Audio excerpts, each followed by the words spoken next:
بسم اللہ الرحمن الرحیم الصلاۃ والسلام علی سید الانبیاء والمرسلین وخاتم النبیین۔ الحمدللہ آج یہاں پر ہم ایک پرامن ماحول میں بیٹھے ہیں، اور جو مارچ 22 تاریخ کو کراچی سے مزار قائد سے نکلا، اور جس کو الحمدللہ بہت زیادہ عوامی پذیرائی ملی، یعنی ہر 10-15 کلومیٹر بعد اس کا عظیم الشان استقبال کیا گیا، اور وہ اپنے جو مخصوص راستے تھے اس سے ہوتا ہوا لاہور پہنچا، پھر لاہور سے جو دوسرا مرحلہ جہلم تک پہنچا۔ الحمدللہ تحریک لبیک نے اپنے جو مطالبات حکومت وقت کے سامنے رکھے تھے، تو جس میں جو مین مطالبوں میں سب سے پہلے ناموس رسالت صلی اللہ علیہ وسلم و ختم نبوت صلی اللہ علیہ وسلم کے حوالے سے تھے، تو اور جو اس ملک میں غریب عوام کے لیے جو پراثر آواز تھی، تو ہماری الحمدللہ پورے تحریک کی، اور بالخصوص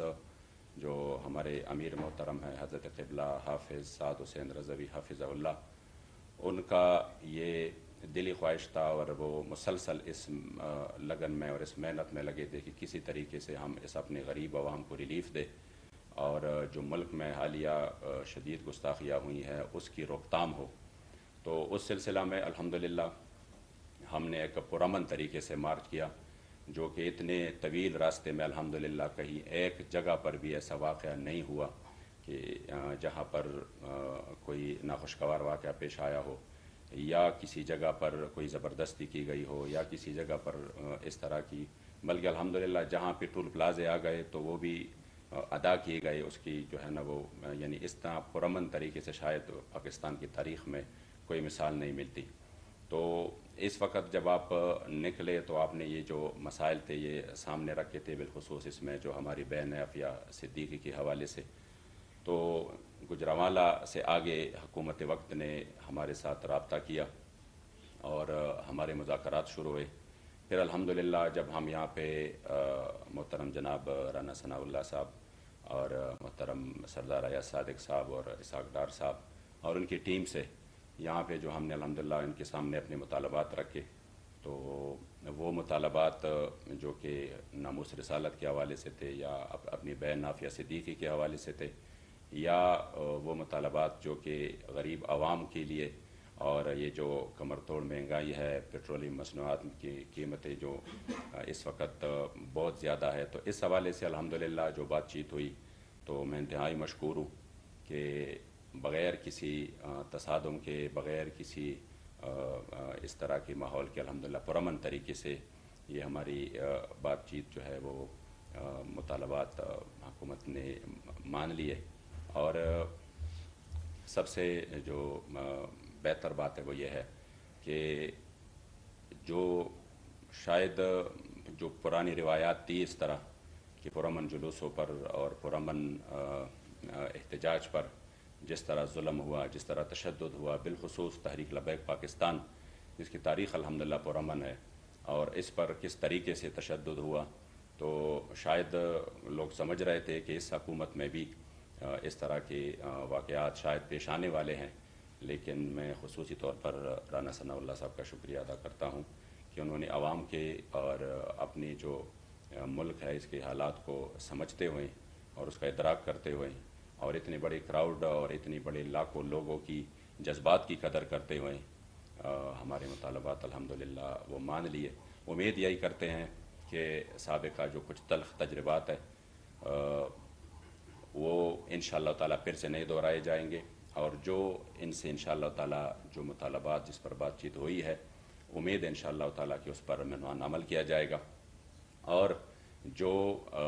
اس ملک کی سالمیت جو کہ ہم سب کو عزیز ہے، اس ملک میں امن کی فضا برقرار رکھنا جو کہ ہم سب کا، اور اس ملک میں غریب کو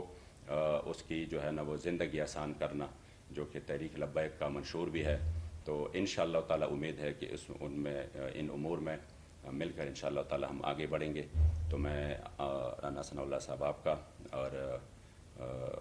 ایاز صادق صاحب کا، اسی طرح اسحاق ڈار صاحب کا، سب کا تہ دل سے انشاءاللہ شکریہ ادا کرتے ہیں، بالخصوص جو آپ نے